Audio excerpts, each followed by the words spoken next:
তার মধ্যে বিভিন্ন রকমের কার্সিনোজেন থাকে। কার্সিনোজেন আপনারা জানেন, যে কোনো কেমিক্যাল যেটা ক্যান্সার তৈরি করতে পারে সেগুলোকে বলা হয় কার্সিনোজেন্স।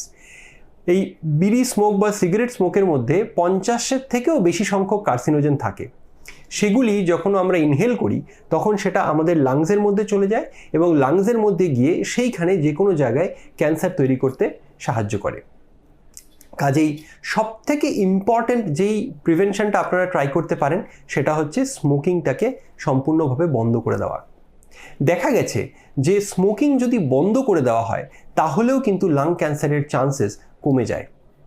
একজন স্মোকার এবং একজন নন স্মোকারের মধ্যে লাং ক্যান্সারের যে হওয়ার যে স্কোপটা সেটা একজন স্মোকারের ক্ষেত্রে প্রায় 30 গুণ বেশি।